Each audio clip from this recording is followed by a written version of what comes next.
السلام علیکم every one, کیسے ہیں آپ سب لوگ؟ آئی ہوپ آپ سب لوگ بالکل ٹھیک ہوں گے۔ تو آج میں ناول کفس پر جبران عاتق کا ایپیسوڈ 3 پڑھنے والی ہوں۔ اگر آپ لوگ چینل پہ نئے ہیں تو پلیز اس چینل کو سبسکرائب کر دیں اور ویڈیو کو لائک کر دیں۔ تو چلیے پھر سٹارٹ کرتے ہیں۔ باب 2، چلتے دیے۔ میں نے تم سے ایسے محبت کی جیسے ایک شخص اس عورت سے کرتا ہے جسے وہ کبھی چھو نہیں سکتا، صرف خط لکھتا ہے اور تصویریں سنبھالتا ہے۔ شاید میں تم سے اور زیادہ محبت کرتا اگر پہلے ہی اتنی نہ کی ہوتی۔ محبت ایک دھند ہے جو پہلی روشنی میں جل جاتی ہے۔ I loved you like a man loves a woman he never touches, only writes to, keeps little photographs of. I would have loved you more than I had if I had not loved you so much. Love is a fog that burns with the first daylight. From Raw with Love by Charles Bukowski.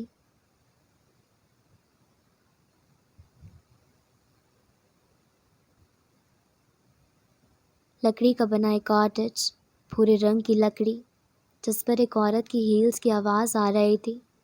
باہر اندھیرا تھا اور اندر بس ایک سنہری روشنی جو کہ ایک بیڈ کے اوپر لگی تھی۔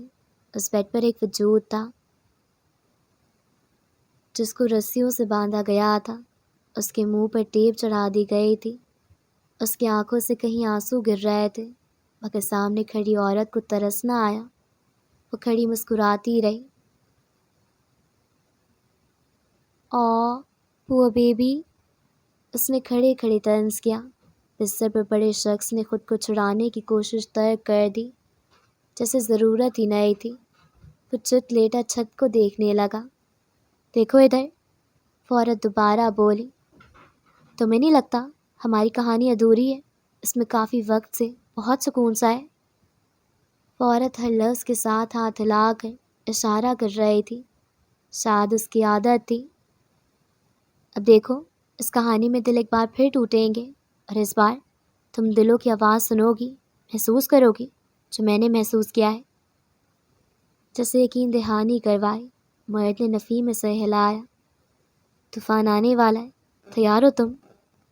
وہ کہہ کر کاٹیج سے باہر نکل گئی۔ پیچھے پڑا وجود چیختا رہا، مگر منہ پر لگا کپڑا اس کی چیخیں دبا گیا۔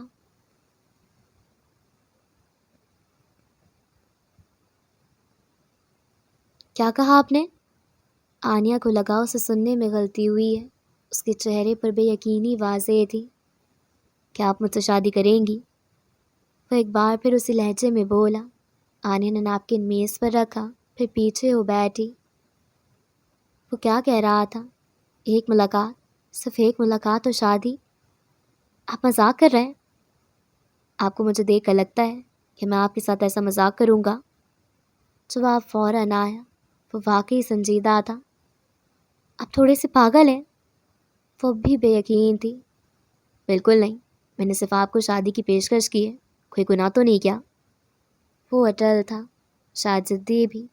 آنیا کو صحیح معنوں میں الجھن ہوئی۔ شاید بابا نے آپ کو بتایا نہیں، مگر میرا اگلے مہینے نکاح ہے۔ سامنے بیٹھے شخص کے تاثرات یکدم بدلے تھے۔ اس کے جبڑے تن گئے اور مٹھیاں بھیج لیں۔ آنیا نے یہ بات صاف محسوس کی تھی۔ اگر آپ کوئی مذاق نہیں کر رہے تو میری طرف سے انکار ہے، آنیا صاف گوئی سے بولی، مگر وہ بیٹھا بس اسے دیکھتا رہا۔ آنیا بات ختم کر چکی تھی۔ وہ اٹھی اور باہر جانے کے لیے مڑی۔ اگر آپ کی شادی طے نہ ہوتی تو کیا آپ مجھے کنسیڈر کرتی؟ ایک بار پھر اس کی آواز کانوں میں گونجی۔ وہ مڑی، ایک نظر اس پر ڈالی۔ وہ نظریں اٹھائے اسے دیکھ رہا تھا۔ سبز آنکھوں میں کچھ تھا جسے وہ پڑھ نہ پائی۔ نہیں، اور میری طرف سے کسی امید میں مت رہیے گا، اس نے کاٹدار لہجے میں کہا، ایسا لہجہ جس میں کوئی امید نہ آتی، کوئی اشارہ نہ آتا۔ سامنے بیٹھا مرد خاموش رہا، چہرے پر سر تاثرات نمایاں تھے، اور آنیا اسے اس کے دل میں کوئی امید نہیں جگانی تھی۔ ان لوگوں میں سے نہیں تھی جو لوگوں کی توجہ کا مرکز بن کر خوش ہوتی ہے۔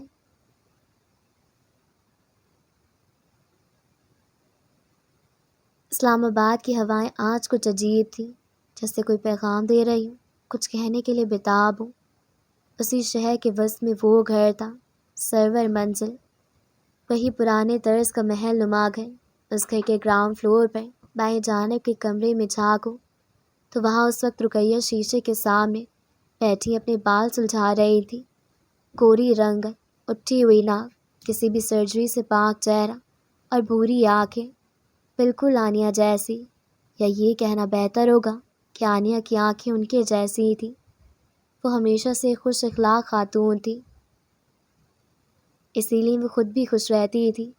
اسد پیچھے بیک گراؤنڈ سے ٹیک لگائے بیٹھے تھے، آنکھوں پر چشمہ لگائے، وہ ایک کتاب میں مگن تھے۔ آپ کو نہیں لگتا آپ آنیہ کی شادی میں جلدی کر رہے ہیں؟ کچھ دیر بعد انہوں نے کتاب کو سائڈ ٹیبل پر رکھتے ہوئے اپنی بیوی کو مخاطب کیا۔ جلدی؟ آپ کو یہ خیال کیسے آیا؟ وہ حیرت سے مڑ کر انہیں دیکھنے لگی۔ دیکھیں، ابھی وہ صرف 22 سال کی ہے، اتنی جلدی کیا ہے؟ اسد درن کر ان کے پاس آ گئے، ان کے ہاتھ سے کنگھی لی اور ان کے بالوں میں چلانے لگے۔ لڑکیوں کی شادی کی یہی عمر ہوتی ہے، وہ مسکرا کر کہہ رہی تھی۔ مجھے کچھ عجیب محسوس ہو رہا ہے۔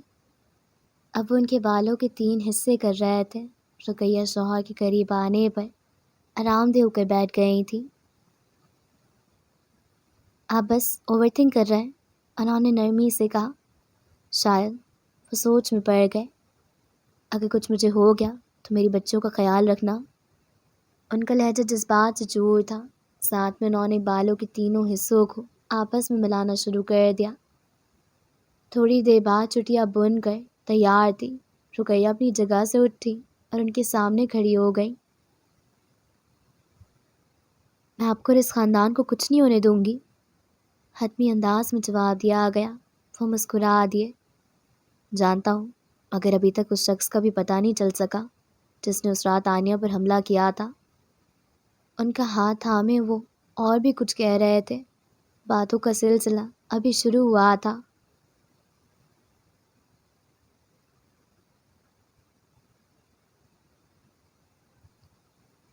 کہانی کا ایک حصہ بھی رہتا ہے، اس مرد کے جذبات جاننے ابھی باقی ہیں جسے ایک لڑکی نے انکار کیا تھا۔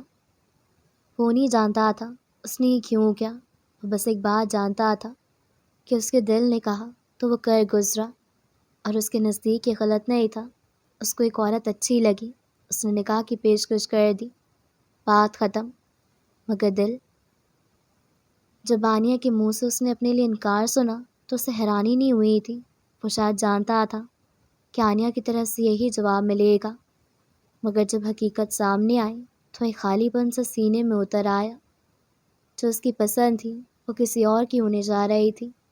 کیا معلوم وہ اس سے موو آن کر بھی پائے گا یا نہیں، مگر قسمت کی کھیل سے بے خبر تھا، اس بات سے بے خبر کہ یہ زندگی اس کا کتنا بڑا امتحان لینے والی ہے، اس سے ایسا حساب لینے والی ہے کہ وہ خود سے نظریں ملانے کے قابل نہیں رہے گا۔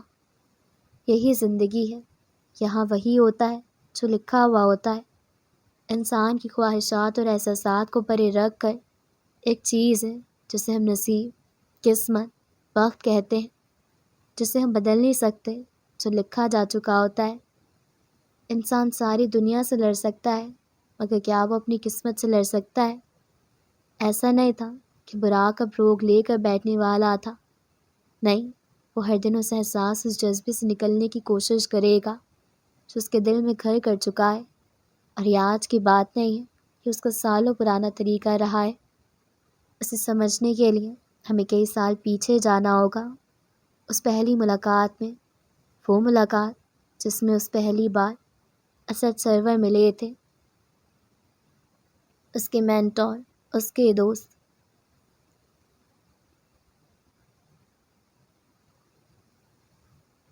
22 سال پہلے براق مرزا اپنے کمرے میں موجود تھا۔ 9 سال کا بچہ اکیلے رہنا سیکھ گیا تھا، کم از کم اس کے آس پاس لوگوں کو یہی لگتا تھا، مگر وہ کمرہ اس کے ہر رنگ سے واقف تھا۔ وہاں وہ بغیر کسی فلٹر کے رہتا تھا۔ اس وقت وہ زمین پر لیٹا چھت کو تک رہا تھا۔ دل میں کئی سوالات تھے، مگر جواب کوئی نہیں تھا۔ چہرہ کسی بھی احساس سے عاری تھا، سرد و سپاٹ، وہ اٹھا اور بازو اپنی ٹانگوں کے گرد باندھ کر سر گھٹنوں پر ٹکا دیا۔ ایک آنسو آنکھ سے نکل کر بے مول ہوا۔ فائمی اللہ؟ پہلا سوال جس کا اس کے پاس جواب نہیں تھا، وہ پوچھنا چاہتا تھا۔ نانا کہتے تھے کہ جب جواب میں نہ ملے تو اس رب سے دعا کیا کرو، اس سے جواب طلب کیا کرو، وہ جواب خود تمہارے دل میں ڈال دیتا ہے۔ اس نے بھی وہی کیا تھا۔ Why is all this happening to me؟ آواز لڑکھڑا رہی تھی، آواز میں درد تھا، کرب تھا۔ میں نے کیا کیا تھا اللہ؟ اب وہ ہچکیوں سے رو رہا تھا، سانس بند ہو رہی تھی، اس کے رونے کی آواز پورے کمرے میں گونج رہی تھی، آنسو زاروں قطار بہہ رہے تھے۔ کیسے ہوتے ہیں بن ماں باپ کے بچے، کیسی ہوتی ہے ان کی زندگی؟ یا اللہ، کاش میں پورا یتیم ہوتا، کاش میرے رب تو مجھے پیدا ہی نہ کرتا۔ ٹوٹی ہوئی آواز، بکھرا ہوا انداز، جیسے جسم سے کوئی روح نکال رہا ہو۔ کتنی ہی دیر وہ وہیں بیٹھا، جواب کا انتظار کرتا رہا، مگر کوئی جواب نہ آیا، یہاں تک کہ اس کے آنسو بھی تھم گئے۔ وہ انتظار کرتا تھک گیا تو اٹھ کر بیڈ پر لیٹ گیا۔ زیادہ وقت نہیں گزرا تھا جب نانا نے اس کے کمرے کا دروازہ کھٹکھٹایا۔ تھوڑی دیر بعد اسے اپنے ساتھ بیڈ پر کسی کے بیٹھنے کا احساس ہوا، پھر اپنے بالوں میں کسی کی انگلیاں محسوس ہوئیں۔ براق، نانا ہمیشہ اس کی مدد کو آ جاتے تھے۔ میرا نام مت لے نانا، وہ آنکھیں بند کی بڑبڑایا۔ مجھے پسند ہے تمہارا نام، انہوں نے اسے اپنے حصار میں لیتے ہوئے کہا، مگر مجھے نہیں پسند، میں اپنا نام بدل لوں گا۔ ان کے حصار سے نکلنے کی کوشش کی، بدلے میں نانا نے اسے اور مضبوطی سے تھام لیا، حصار مضبوط کر لیا۔ یہ ان کا طریقہ تھا۔ وہ جانتے تھے کہ کوئی ہرٹ ہوتا ہے تو اسے درد سے کیسے باہر نکالنا ہے۔ میں اپنا کوئی اچھا سا نام رکھنا چاہتا ہوں۔ بالآخر وہ ہار مان چکا تھا، وہ ان سے زیادہ طاقتور نہیں تھا، جانتا تھا اب ساری رات اسے ایسے ہی خود میں بھیج کر سوئیں گے۔ مثلاً؟ نانا نے پوچھا تو وہ سوچ میں پڑ گیا۔ ایک لمحے کے لیے وہ اپنے سارے دکھ بھول گیا۔ کہا تھا نا، گرینڈ پیرنٹس والدین نہیں ہوتے، اگر ان سے کم بھی نہیں ہوتے۔ جیسے علی یا احمد، مجھے تو حامد بھی پسند ہے۔ وہ نام گنوانے لگا تو ان کے چہرے پر مسکان آ گئی۔ یہ سب نام یونیک نہیں ہے۔ وہ جو نام گنوا رہا تھا، نانا کی بات سن کر خاموش ہو گیا۔ اور میرا بچہ تو یونیک ہے، اس کا نام بھی یونیک ہونا چاہیے۔ انہوں نے اس کے بالوں پر بوسہ دیتے ہوئے کہا، مطلب آپ میرا نام نہیں بدلیں گے؟ نہیں، ویسے کیوں نا پسند ہے تمہیں اپنا نام؟ ان کے پوچھنے پر اس نے سر اٹھا کر انہیں دیکھا۔ کیونکہ میرا نام ماما نے رکھا ہے۔ انہیں اس جواب کی ہرگز توقع نہیں تھی۔ براق ہمیشہ انہیں لاجواب کر دیتا تھا۔ کسی سے ملنا چاہو گے؟ خاموشی کا وقفہ بڑھا تو انہوں نے براق سے پوچھا، کس سے؟ آپ کے بابا اور میری فرینڈ ہے۔ انہوں نے بتایا تو براق اٹھ کر بیٹھ گیا۔ بابا کی فرینڈ ہے؟ چہرہ چمک اٹھا تھا۔ نانا نے سر اس بات میں ہلایا۔ ہاں ملوں گا، اس نے چہکتے ہوئے کہا، اگر جیسے کچھ یاد آنے پر واپس سمجھ گیا۔ نانا اسے لیے کمرے سے باہر نکلے اور سیڑھیاں اترتے ہوئے اسے نیچے لے آئے۔ براق نے صوفے پر بیٹھے ایک سیاہ آنکھوں والے مرد کو دیکھا۔ وہ آنکھوں پر چشمہ لگائے کسی کتاب میں مگن تھے، جو انہوں نے اسے دیکھتے ہی اتار دیا۔ وہ ان کے قریب پہنچا تو انہوں نے کتاب بھی ایک طرف رکھ دی۔ السلام علیکم، اس نے مرد نے مسکرا کر سلام کیا اور مسافر کے لیے ہاتھ آگے بڑھایا۔ براق کبھی اپنے بابا کے کسی دوست یا رشتہ دار سے نہیں ملا تھا، اگر وہ ملنا چاہتا تھا۔ وعلیکم السلام، اس نے جھجکتے ہوئے ان کا ہاتھ تھام لیا۔ آپ کا نام کیا ہے؟ اسی مسکراہٹ کے ساتھ ایک اور سوال۔ براق خاموشی سے ان کی طرف دیکھتا رہا۔ اس مرد نے پہلے نانا کو دیکھا، پھر اسے دیکھتے ہوئے دوبارہ مخاطب کیا، چلو پہلے میں اپنا نام بتاتا ہوں۔ ایک لمحے کا توقف کیا، پھر بولے، میرا نام اسد سرور ہے، میں آپ کے بابا کا دوست ہوں۔ مسکراہٹ ہنوز برقرار تھی، براق کو الجھن ہونے لگی تھی۔ وہ بغیر کچھ کہے واپس مڑا اور بھاگتا ہوا سیڑھیاں چڑھنے لگا۔ اسد نے چہرہ موڑ کر نانا کو دیکھا، جیسے براق کا رد عمل انہیں سمجھ نہ آیا۔ میں تمہیں یہی سمجھانے کی کوشش کر رہا تھا، نانا نے جواب دیا۔ اسد مسکرائے اور واپس کتاب اٹھا لی۔ وہ جانتے تھے اب انہیں کیا کرنا ہے۔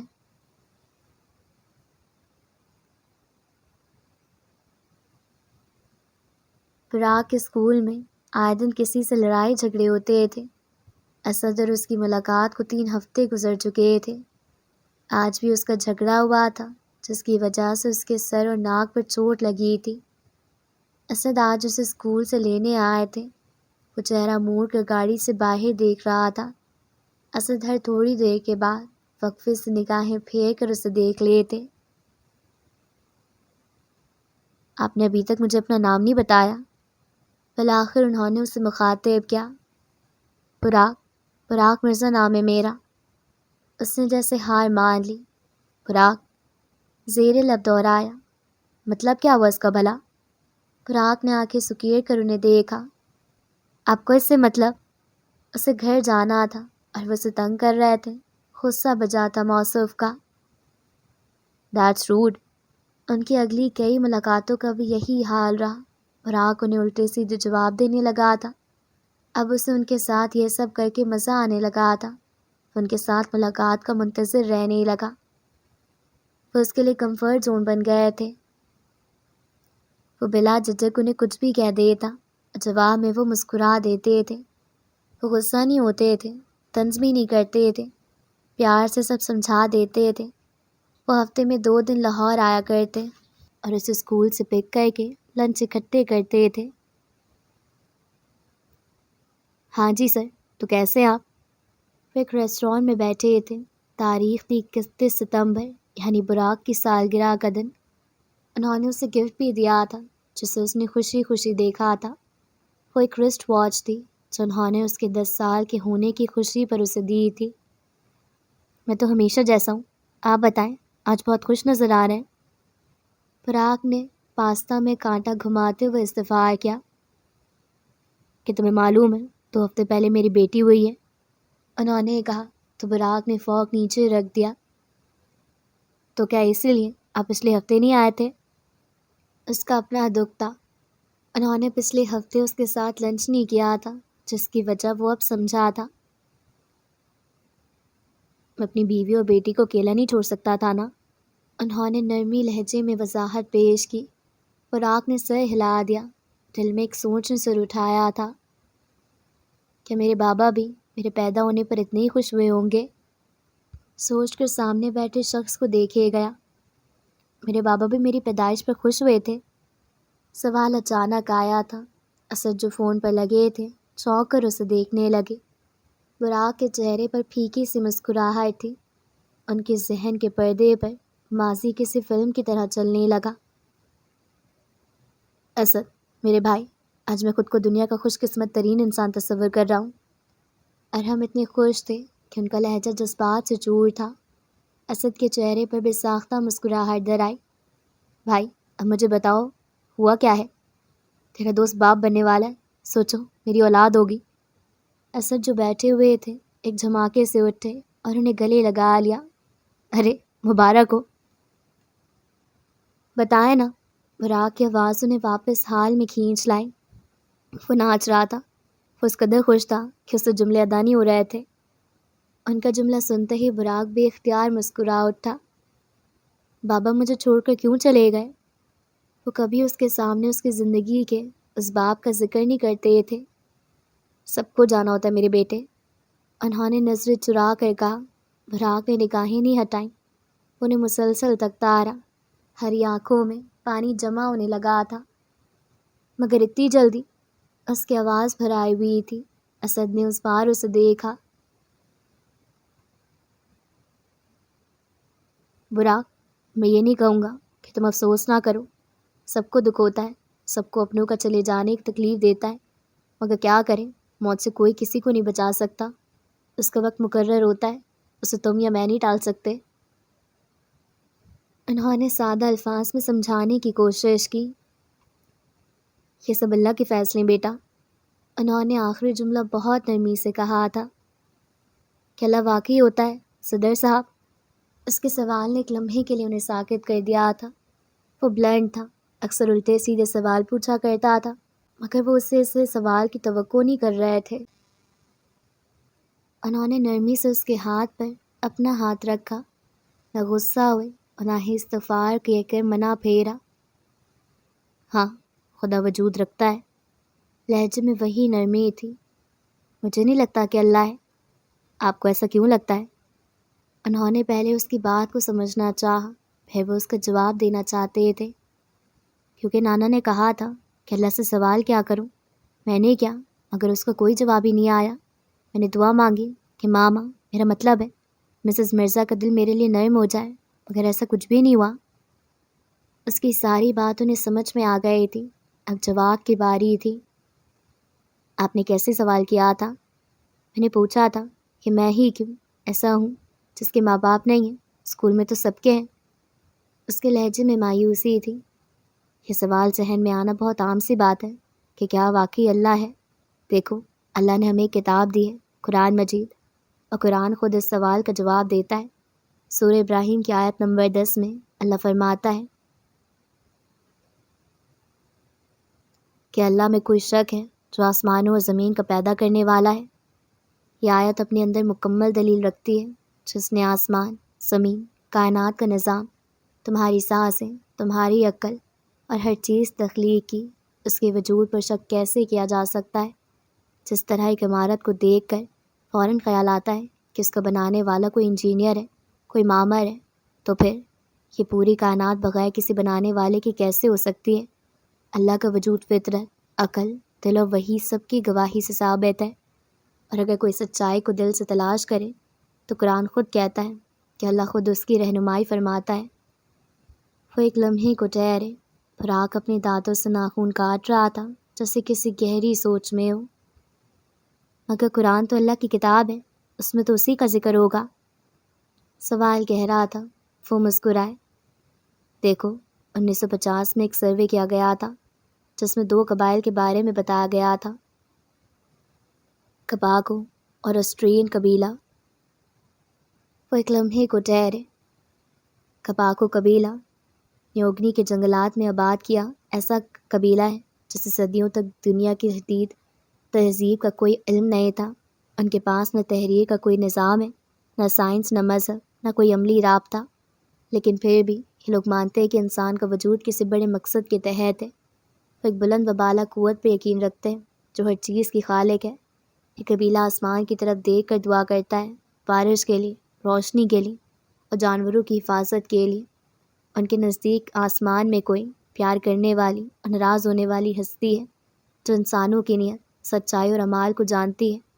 جب کوئی شخص مرتا ہے تو وہ کہتے ہیں کہ اس کی روح واپس اس اعلیٰ ہستی کی طرف چلی جاتی ہے جس نے اسے بھیجا تھا۔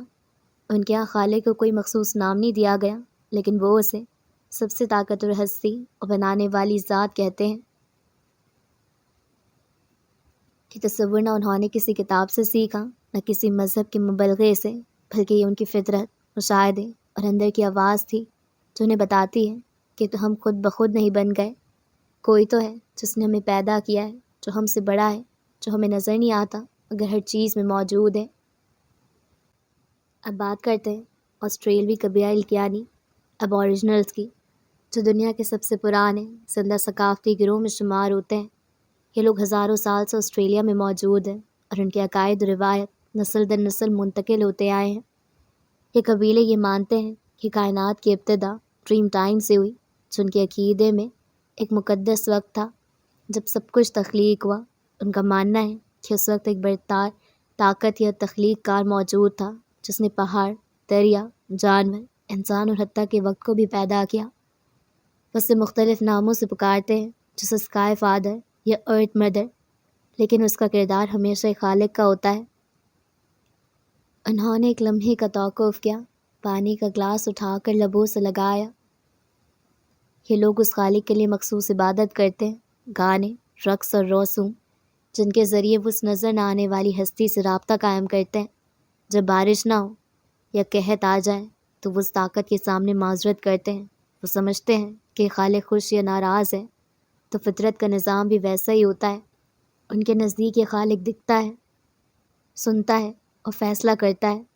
ان دونوں قبائل میں ایک بات مشترک ہے، انہوں نے کبھی دنیا کی کسی کتاب، یونیورسٹی یا مذہبی درسگاہ سے تعلیم حاصل نہیں کی، لیکن وہ اس بات پر متفق ہیں کہ دنیا خود سے نہیں بنی۔ ان کا دل، مشاہدہ، روزمرہ زندگی کا تجربہ انہیں مجبور کرتا ہے کہ وہ مانے کہ کوئی ہے جو انہیں دیکھ رہا ہے، جو ان کے اعمال سے باخبر ہے اور جس کی اجازت کے بغیر کچھ نہیں ہوتا۔ یہ قبائل اس بات کی زندہ مثال ہے کہ انسان کی فطرت خود اللہ کی طرف سے اشارہ کرتی ہے، چاہے وہ تہذیب سے دور ہو، کسی جنگل میں رہتا ہو، نہ زبان ہو، نہ علم ہو، نہ کوئی مذہب، پھر بھی وہ جانتا ہے کہ کوئی ہے جو سب کا مالک ہے۔ وہ بولے تو ایک لمبے وقت تک بولتے ہی گئے۔ اب یقین آیا۔ انہوں نے پانی کا گلاس بھرا اور اسے لبوں سے لگایا، بھرا خاموش رہا۔ ایک اور بتاتا ہوں، دیکھو، وضو بظاہر ایک سادہ سا عمل ہے، لیکن اس کے اندر جو حکمتیں چھپی ہیں وہ انسان کے جسمانی اور روحانی صحت کے لیے نہایت قیمتی ہے۔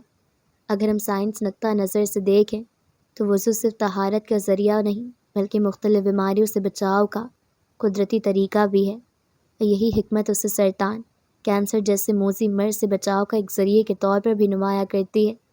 جب انسان دن میں 5 مرتبہ وضو کرتا ہے تو وہ اپنے جسم کے ان حصوں کو بار بار دھوتا ہے جو ماحولیاتی آلودگی، جراثیم اور کیمیائی ذرات کے سب سے زیادہ زد میں ہوتے ہیں، جیسے کہ ہاتھ، منہ، ناک، چہرہ اور پاؤں۔ مثال کے طور پر ناک کے ذریعے ہم دن بھر میں ہزاروں بار ہوا اندر لیتے ہیں، جس میں گرد، دھواں اور کیمیکل ذرات شامل ہوتے ہیں۔ وضو میں ناک کو پانی سے دھونا ان ذرات کو باہر نکال دیتا ہے، اور یہ عمل سانس کو نالیوں کو محفوظ بناتا ہے، جو پھیپھڑوں کے کینسر سے بچاؤ میں مددگار ثابت ہو سکتا ہے۔ اسی طرح منہ میں پانی گھمانا صرف وضو کا حصہ نہیں، بلکہ ایک بہترین اور قدرتی ماؤتھ واش بھی ہے، جو دانتوں اور مسوڑوں کی صفائی کرتا ہے اور منہ میں موجود نقصان دہ بیکٹیریا کو ختم کرتا ہے۔ سائنسی تحقیق بتاتی ہے کہ مسلسل غفلت کی صورت میں یہی بیکٹیریا منہ کے کینسر کی وجہ بن سکتا ہے۔ وضو میں بار بار منہ کی صفائی اس خطرے کو کم کرتی ہے۔ وضو کے دوران ہاتھ اور چہرہ دھونا نہ صرف جلد کی صفائی کا ذریعہ ہے، بلکہ یہ مساموں سے میل کچیل کو بھی نکالتا ہے، جس سے جلد کی بیماریوں کو خطرہ کم ہوتا ہے، اور مسلسل صفائی جلد کو ایسے عوامل سے بچاتی ہے جو جلد کے سرطان کا سبب بن سکتا ہے۔ مزید برآں، وضو کرنے سے انسان کو ذہنی سکون حاصل ہوتا ہے۔ دن بھر کی بھاگ دوڑ، دباؤ، غصہ اور تھکن کے بعد جب انسان وضو کرتا ہے تو ایک ٹھنڈک دل و دماغ میں اترتی ہے۔ سائنسی طور پر یہ ثابت ہو چکا ہے کہ ذہنی دباؤ، مسلسل تناؤ انسانی جسم میں ایسے کیمیکل پیدا کرتے ہیں جو مدافعتی نظام کو کمزور کرتے ہیں، جسم میں کینسر جیسے امراض کے امکانات بڑھاتے ہیں۔ وضو ایک قدرتی سیٹ بنٹن ہے کہ کام کرتا ہے، جو ذہنی سکون اور جسمانی توازن پیدا کرتا ہے۔ وضو کا عمل دراصل ایک نظم و ضبط کی تربیت بھی ہے۔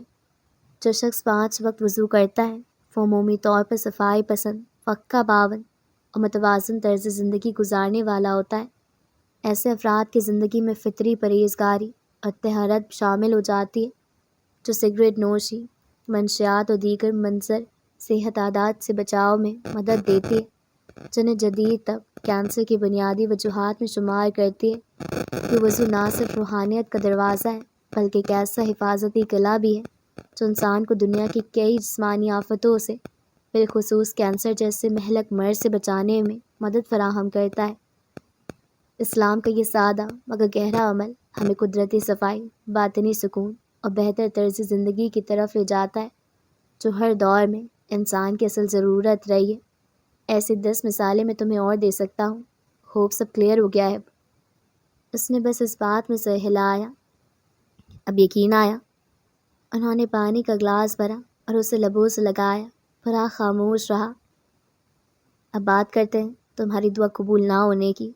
جانتے ہو، اللہ سے جو ہم دعائیں مانگتے ہیں، اگر وہ سب پوری ہونے لگ جائیں تو پھر اس دنیا کا نظام کیسے چلے گا؟ ہر غریب کی یہی خواہش ہوتی ہے کہ وہ امیر ہو جائے۔ ہر انسان چاہتا ہے کہ اس کا بچہ فرسٹ آئے، مگر کیا ایسا ممکن ہے؟ فراق نے نفی میں سے ہلا دیا۔ دیکھو، دنیا کا ایک نظام ہے، جیسے ایک ملک کو چلانے کے لیے پالان بنتا ہے، ویسے ہی اللہ نے بھی تو دنیا کو چلانے کے لیے پلان بنایا ہوگا نا۔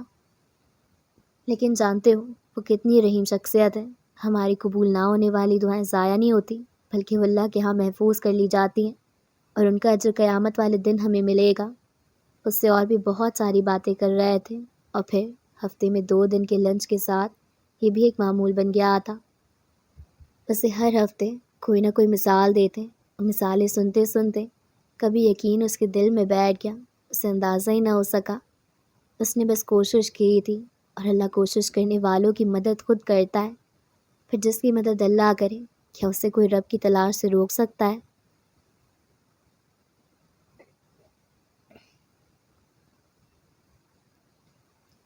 آج 21 سال بعد براق مرزا وہاں کھڑا تھا. اسے یاد تھا ایک بار صدر صاحب نے اسے کہا تھا کہ جب کوئی لڑکی پسند آ جائے تو اسے جا کر نکاح کا پوچھو. اگر وہ ہاں کہتی ہے تو ٹھیک، ورنہ روک نہیں پالنا. جو نہیں ملتا اللہ نے اسے زیادہ بہتر آپ کے لیے رکھا ہو پاتا ہے. بس اس پر توکل رکھو، وہ سب سے اچھے منصوبے بنانے والا ہے. اس نے ایک نظر ڈالی اور گاڑی آگے بڑھا دی.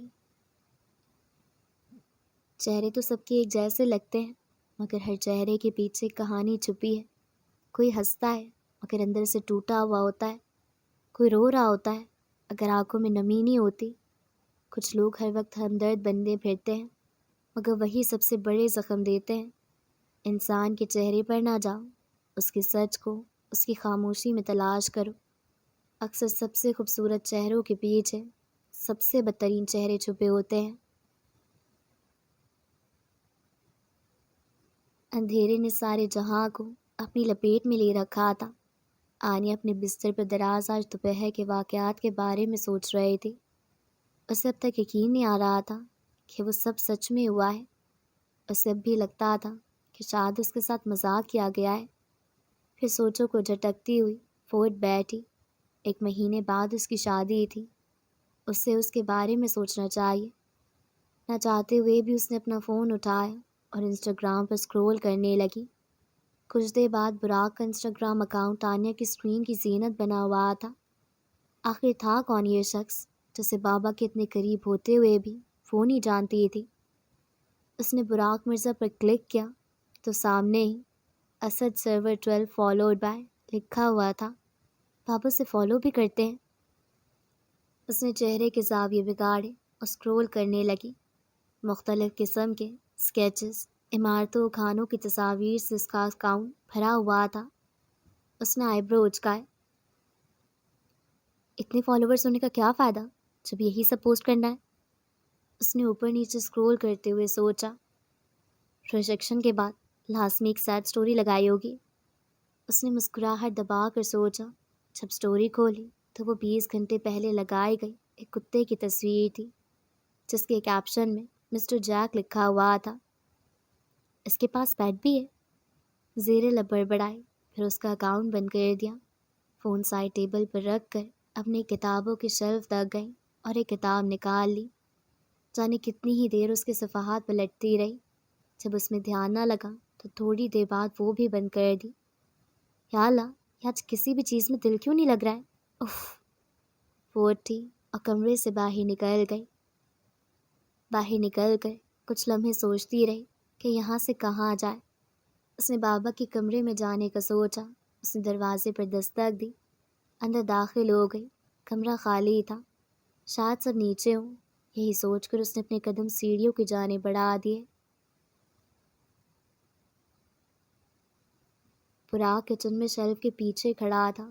اس کا ایک ہاتھ اس وقت جوس بنانے والی مشین پر تھا جس میں اس نے ابھی کاٹ کر فریش مالٹے ڈالے تھے. سفید رنگ کی روشنی میں سفید تھیم کا کچن اس وقت کچھ زیادہ ہی روشن محسوس ہو رہا تھا. براق اس وقت آف وائٹ شرٹ اور سرمئی جینز زیبتن کیے ہوئے تھا. اس نے جوس 2 گلاسوں میں نکالا اور ٹرے میں رکھ کر باہر لے آیا. باہر لاؤنج میں اس وقت اسد بیٹھے تھے. انہوں نے مسکرا کر براق کی طرف دیکھا. یہ لیں صدر صاحب، آپ کا فریش جوس. اس نے کہہ کر ٹرے ان کے سامنے رکھا. پھر خود جا کر سامنے والے صوفے پر بیٹھ گیا. دل میں جو بات تھی وہ کہنا چاہتا تھا. تھینک یو سر، انہوں نے کہہ کر ایک گلاس اٹھایا اور لبوں سے لگا لیا. آپ نے اس دن مجھ سے کہا تھا نا کہ میں شادی کر لوں. براق کی نظر ٹی وی پر مرکوز تھی مگر دماغ کہیں اور تھا۔ ڈونٹ ٹیل می، تم نے شادی کر لی ہے؟ انہوں نے بے یقینی سے براق کو دیکھا، چہرے پر ایک مسکراہٹ تھی۔ Very funny. اس نے جوس کا گھونٹ بھرا۔ میں نے ایک لڑکی کو پرپوز کیا ہے۔ نظر ہنوز ٹی وی پر مرکوز تھی۔ پھر کب ہے شادی؟ انہوں نے دلچسپی سے پوچھا۔ شی ریجیکٹڈ می۔ اس نے مجھے انکار کر دیا ہے، اس نے جھنجھلا کر کہا۔ اسد کو لگا انہیں سننے میں کوئی غلطی ہوئی ہے۔ Are you kidding me? No I'm not. اس نے سنجیدگی سے جواب دیا۔ اسد نے جوس کا گلاس خالی کر کے میز پر رکھ دیا۔ کون تھی وہ بدبخت؟ وہ بے یقین تھے کہ کوئی براق جیسے انسان کو کیسے انکار کر سکتا ہے۔ براق زیر لب مسکرایا۔ آپ اس کا نام سننا پسند نہیں کریں گے؟ وہ تمہید باندھ رہا تھا۔ میں اس کا نام جاننا چاہوں گا۔ وہ بزید تھے۔ آنیہ، آنیہ اسد سرور۔ اسد کے تاثرات لمحے بھر میں تبدیل ہوئے، بغیر پلکیں جھپکائے انہوں نے براق کو دیکھا۔ تم سچ کہہ رہے ہو؟ براق کو اس سے زیادہ سنجیدہ کبھی نہیں لگے تھے۔ جی، اور آپ کی بیٹی نے کہا کہ اس کی اگلی ماہ شادی ہے، اس نے مجھے انکار کر دیا۔ اس نے صاف گوئی سے جواب دیا۔ اسد نے ایک گہرا سانس لیا۔ تم نے مجھ سے کیوں نہیں کہا؟ شادی آپ سے کرنی تھی۔ جواب تڑاک سے آیا تھا۔ تم بہت بدتمیز ہو براق، انہوں نے صوفے پر سیدھا ہوتے ہوئے کہا۔ تھے تو وہ باپ ہی نا۔ آپ نے کبھی آنیہ کے لیے مجھے کنسیڈر کیوں نہیں کیا؟ اس کا سوال غیر متوقع تھا۔ وہ خود بھی غیر متوقع انسان ہی تھا۔ اس کے ایسے سوالوں کی انہیں عادت تھی۔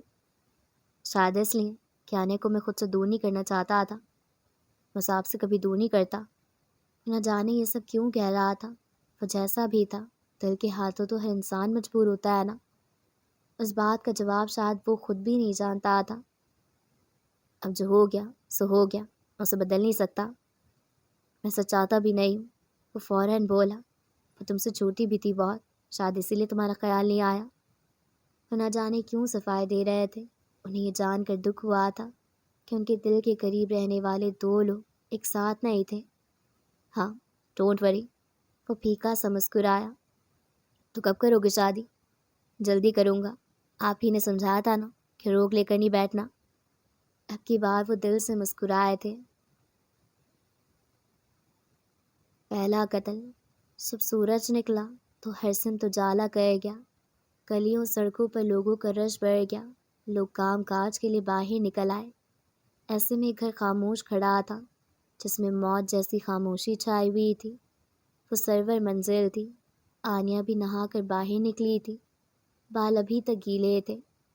سفید رنگ کی لمبی قمیص اور سفید ٹراؤزر پہنے وہ تولیے سے بال خشک کرتی باتھ روم سے باہر آئی تھی۔ اس کی طبیعت بے چین سی ہو رہی تھی۔ دل میں عجیب سا ڈر تھا۔ آج کا دن اس کی زندگی بدلنے والا تھا۔ آج کے دن سب بدلنے والا تھا، سب کچھ۔ آنیہ باجی، یہ آواز ان کے گھر کی پرانی ملازمہ فرزانہ کی تھی۔ تولیہ صوفے پر پھینک کر اس نے دروازے کی طرف دیکھا۔ ہاں فرزانہ۔ پھر رکی۔ بابا آ گئے؟ ساتھ ہی سوال کیا۔ پھر کنگھی اٹھائی اور بالوں میں چلانے لگی۔ وہ باجی جی، نیچے ایمبولینس آئی ہے۔ آنیہ کے چلتے ہاتھ رک گئے۔ ایمبولینس کیوں؟ وہ حیرت سے بولی۔ پتہ نہیں جی، کسی کی لاش لے کر آئی ہے۔ آنیہ کے ہاتھوں میں پکڑی کنگھی نیچے جا گری۔ ایک دم سانس لینا دشوار ہونے لگا۔ وہ آگے کچھ بھی سنے بغیر باہر کی طرف لپکی۔ باہر نکل کر دائیں طرف ایک لمبی راہداری تھی جس میں وہ ننگے پاؤں بھاگتی گئی۔ راستے میں ایک گلدان سے ٹکرائی تو وہ نیچے جا گرا۔ کانچ کے ٹوٹنے کی آواز خاموش گھر میں ہر طرف پھیل گئی۔ ہونا ہی رکی، نہ پیچھے مڑ کر دیکھا۔ سیڑھیاں اتر کر نیچے گئی تو سامنے کا منظر دیکھ کر جیسے پتھر کا بت بن گئی۔ وہیں سیڑھیوں کے ساتھ نیچے بیٹھتی چلی گئی۔ سامنے شاویز کھڑا تھا۔ اس کی آنکھوں میں آنسو تھے۔ اس کے ساتھ ایک سالی کھڑا تھا۔ واقع پھاڑے آنیہ کو دیکھنے لگا۔ اس کے آگے ہی رقیہ بے جان سے کھڑی تھی، ساتھ ہی رضیہ اور باقی تمام گھر والے۔ آنیہ کسی پتھر کی مانند وہاں بیٹھی تھی جسے سانس تک نہ لے پا رہی ہو۔ آنیہ، سالے کی آواز جیسے کسی کنویں سے آئی تھی۔ آنیہ۔ اس کے جواب نہ دینے پر سالے نے دہرایا تو تمام گھر والوں نے مڑ کر اس کی جانب دیکھا۔ وہ بنا پلک جھپکائے سامنے بڑے وجود کو دیکھتی رہی، نہ زمین پھٹی اور نہ آسمان پر۔ وہ ایک لمحہ، وہ ایک نظر اس کے اندر سب کچھ اتھل پتھل کر گئی۔ شروعات ہو چکی تھی۔ آپو، اب بابا، یہ آواز شاویز کی تھی۔ آنیا کو لگا جیسے اس پر سارے گھر کی چھت گر رہی ہے۔ اسے کسی کی آواز سنائی نہیں دے رہی تھی۔ سب پس منظر میں چلا گیا، سب کچھ۔ بس سامنے وہ تھے، اس لاکل کائنات، اس کی ساری دنیا جیسے تباہ ہو گئی تھی۔ ہمت جمع کر کے وہ اٹھی تھی، سارے جہاں کی ہمت جمع کر کے وہ اٹھی تھی۔ آنکھیں تو جیسے جھپکنا بھول گئی تھی، دل بند ہونے کو تھا، روح گھائل ہو گئی تھی۔ اوپر کی سانس اوپر اور نیچے کی نیچے اٹک گئی تھی۔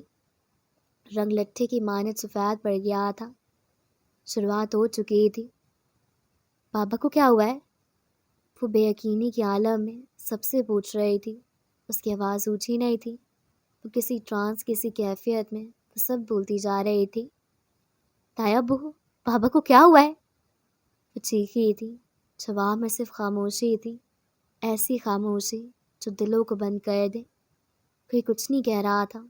جس گھر میں ہنسی کی آوازیں چاروں اور گونجا کرتی تھی، آج وہاں سکوت چھا گیا تھا۔ آج صبح 5:23 پر ان کی لاش اکبر روڈ پر ملی ہے۔ قریب ہی ایک پولیس آفیسر کھڑا تھا جس نے سب کو اطلاع دی۔ ان کی گاڑی کھائی سے نیچے گری ہے اور خود شاید انہوں نے چھلانگ لگا دی اور جھاڑیوں میں جا گرے۔ آنیا کی سمجھ میں کچھ بھی نہیں آ رہا تھا۔ اس کا باپ سامنے سفید کپڑے میں کیوں لپٹا پڑا تھا؟ کل وہ اسے کہہ کر گئے تھے کہ وہ واپس آئیں گے تو اس کی شادی کا جوڑا دیکھنے چلیں گے۔ اس نے بہت کچھ پلان کیا تھا، اس نے بہت سے خواب دیکھے تھے، وہ سب چکنا چور ہو چکے تھے، کیونکہ جو انسان وہ سب پورا کیا کرتا تھا اس کا دل بند ہو چکا تھا، اس کی سانسیں تھم چکی تھی۔ وہ خاموشی سے باپ کے قریب بیٹھی چلی گئی اور پھر سر ان کے سینے پر رکھ دیا۔ لوگ جمع ہو رہے تھے۔ وہ میت کے پاس بیٹھی ایک ہی جگہ پر دیکھ رہی تھی۔ اس کے لیے جیسے ماننا مشکل تھا، اس کا باپ کیسے مر سکتا ہے؟ اسے سارا کا سارا جہاں جیسے بے رنگ دیکھنے لگا تھا، سب جیسے ختم ہو گیا تھا۔ پھر وہ آئے، کچھ لوگ جنہوں نے اس کے باپ کو اٹھایا۔ ان میں کوئی چہرہ بھی تھا، وہی جس سے وہ کچھ دن پہلے شناسا ہوئی تھی، وہی چہرہ جسے وہ کبھی دوبارہ نہیں دیکھنا چاہتی تھی۔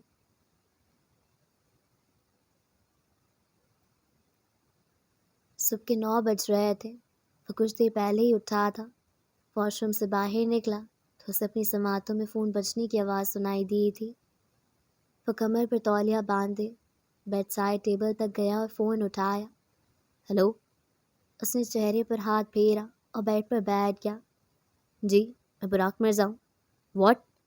وہ ایک جھٹکے سے اٹھ کھڑا ہوا۔ کیا بکواس کر رہے ہیں آپ؟ وہ جیسے سامنے والے کی بات کو ماننا ہی نہیں چاہتا تھا۔ ایسا کیسے ہو سکتا ہے؟ وہ وارڈروب کی طرف لپکا، کپڑے پہنے، پھر باہر کی طرف بڑھ گیا۔ تھوڑی دیر میں وہ تھانے میں موجود تھا۔ سامنے پولیس والا بیٹھا اس سے سوال کر رہا تھا۔ کل رات اسد سرور کی ایک کار ایکسیڈنٹ میں موت ہوئی ہے۔ وہ جو سب کو مذاق سمجھ رہا تھا اب اسے یقین آنے لگا تھا۔ آنکھیں نم ہونے لگی تھیں، پہلو میں دھڑکتا دل دکھنے لگا تھا۔ آج کا دن قیامت کے دن کے برابر محسوس ہو رہا تھا۔ وہ رونا چاہتا تھا، کھل کر رونا چاہتا تھا۔ وہ ایک بار پھر یتیم ہو گیا تھا، ایک بار پھر اس سے اس کی فیملی چھن گئی تھی۔ دل میں ایک تیز سی اٹھنے لگی تھی، درد کی ایک لہر۔ اس نے شرٹ کے اوپر والے 2 بٹن کھول دیے۔ آخری کال انہوں نے آپ کو کی تھی، پولیس والے نے اسے بتایا تو کل رات کا منظر اس کی آنکھوں کے سامنے آ گیا۔ صحن کی اسکرین پر سب کچھ کسی فلم کی طرح چلنے لگا۔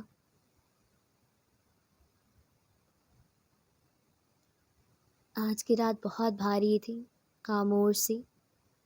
ایسا اسے پہلے کبھی محسوس نہیں ہوا تھا۔ شاید آنیا کی وجہ سے وہ پریشان تھا۔ ریجیکشن جیسے بھی ہو، انسان کو انسیکیور کر ہی جاتی ہے۔ اس کے ساتھ بھی شاید یہی ہو رہا تھا۔ آنیا کی ریجیکشن اسے بھی انسیکیور کر رہی تھی۔ وہ بیڈ پر کافی دیر سے کروٹیں پلٹ رہا تھا، پھر آنکھیں کھول کر چھت کو دیکھنے لگا۔ تھوڑا ہی وقت گزرا تھا جب اس کا فون بجنا شروع ہوا تھا، اس نے سائڈ فون سے فون اٹھا کر دیکھا تو سامنے صدر صاحب لکھا نظر آ رہا تھا۔ اس نے تیسری گھنٹی پر فون اٹھا لیا۔ ہیلو، اس نے کہا، مگر دوسری طرف خاموشی تھی۔ اس سے الجھن ہوئی تو وہ اٹھ بیٹھا۔ ہیلو، ایک بار پھر دہرایا گیا مگر جواب نہیں آیا۔ ہیلو صدر صاحب، وہ کہتا گیا۔ پھر اسے لگا شاید غلطی سے فون لگ گیا ہوگا۔ وہ فون بند کرتا، واپس لیٹ گیا۔ وہ آنکھیں بند کرتا پھر کھول دیتا، یہاں تک کہ ساری رات ہی آنکھ میں چوری چلتی رہی۔ تنگ آ کر اس نے اٹھ کر لائٹس آن کر دی۔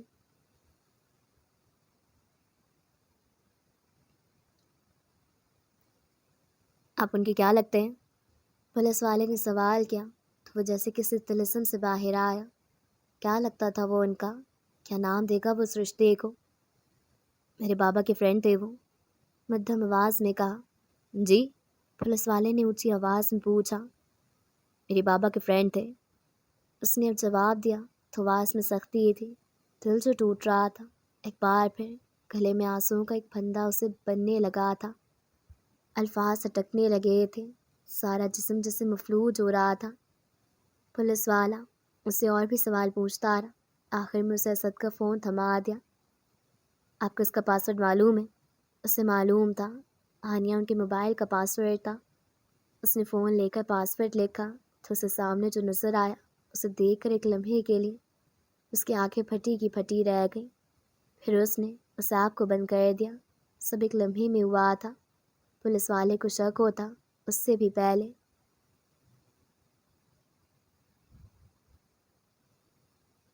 اس کے باپ کو لے جایا گیا تھا، وہ وہاں تنہا رہ گئی تھی۔ اب تک ایک بھی آنسو اس کی آنکھوں سے نہیں نکلا تھا۔ وہ یہ ماننے کو ہی تیار نہیں تھی کہ اس کے باپ زندہ نہیں ہے، وہ اسے چھوڑ کر جا چکا ہے۔ ارے لڑکی کو صدمہ ہو گیا، اسے کہوا رو، اسے کہو رو لے۔ ایک عورت کی آواز آئی تھی۔ رقیہ نے آنسو صاف کیے اور اس کے پاس آئی۔ بیٹا، آواز پر اس نے مڑ کر ماں کو دیکھا۔ تھوڑا سا رو لو، مگر وہ ویسے ہی بیٹھی رہی۔ رقیہ رو دی۔ آنیہ نے ان کا چہرہ تھام کر اوپر کیا اور بولی، بابا بھی آتے ہوں گے ماما، یہ لوگ جھوٹ بول رہے ہیں، بابا نے کہا تھا آج ہم میری شادی کا جوڑا دیکھنے جائیں گے۔ بیٹا اب وہ کبھی واپس نہیں آئیں گے، ٹوٹی ہوئی آواز میں وہ بولی۔ کیوں نہیں آئیں گے؟ بابا نے کہا تھا وہ اپنا وعدہ ہمیشہ پورا کرتے ہیں نا؟ اس سوال نے جیسے رقیہ کو توڑ کر رکھ دیا تھا۔ بیٹا جو لوگ اس دنیا سے چلے جاتے ہیں وہ ہر وعدہ ہر رشتے سے آزاد ہو جاتے ہیں۔ انہوں نے اسے کندھوں سے تھاما۔ وہ ان سے اپنا آپ چھڑاتی اپنے کمرے کی طرف بھاگی اور دروازہ بند کر کے اس کے ساتھ بیٹھتی چلی گئی۔ وہ گریف کے پہلے مرحلے پر تھی، انکار۔ اس میں انسان حقیقت کو ماننے سے انکار کرتا ہے۔ وہ بھی نفی میں سے ہلا رہی تھی۔ بابا کو کچھ نہیں ہو سکتا، وہ میرے بابا ہیں۔ وہ یہاں سے وہاں چکر کاٹ رہی تھی۔ نہیں نہیں نہیں، بس ایک ہی لفظ اس کی زبان پر تھا۔ باہر کھڑی اس کی ماں دروازہ بجا رہی تھی۔ آنیہ بیٹا دروازہ کھولو۔ انہوں نے جیسے التجا کی۔ ماما جائیں یہاں سے، آپ غلط کہہ رہی ہیں، بابا کو کچھ نہیں ہو سکتا۔ اب تک وہ ویسے ہی تھی۔ یہ سب اس کے لیے مشکل مرحلہ تھا۔ انسان اگر اس سے نکل جائے تو باقی کے 4 مرحلے آسان ہو جاتے ہیں۔ انسان ان سے گزر جاتا ہے، مگر کسی بھی بات کا یقین کرنا سب سے زیادہ مشکل ہوتا ہے، اور وہ بھی ایسی بات کا۔ اس کا باپ کل تک ٹھیک تھا اور آج سب ختم ہو گیا تھا۔ کہانی کا آغاز ہو چکا تھا۔ قسمت ایک بار پھر کھیل کھیلنے والی تھی اور کردار ایک بار پھر برباد ہونے والے تھے۔ کچھ دن بعد کہتے ہیں کہ کوئی بھی انسان کسی کے مرنے سے اس کے ساتھ مر نہیں جاتا، اور یہ بات سچ ہے۔ انسان اپنے پیاروں کے چلے جانے سے دکھی ہوتا ہے، روتا بھی، مگر پھر اسے ٹھیک ہونا ہی پڑتا ہے۔ ایک طوفان تھا جو سرور منزل پر گرا تھا، ایک ایسے انسان کی موت جس سے وہ سب پیار کرتے تھے، جو اس خاندان کو جوڑ کر رکھے ہوئے تھے۔ آنیہ اور تمام گھر والے اس وقت ڈائننگ ٹیبل پر بیٹھے ناشتہ کر رہے تھے۔ آنیہ سر جھکائے بیٹھی تھی، پلیٹ میں چمچ یہاں سے وہاں چلاتے ہوئے وہ سوچوں میں گم تھی۔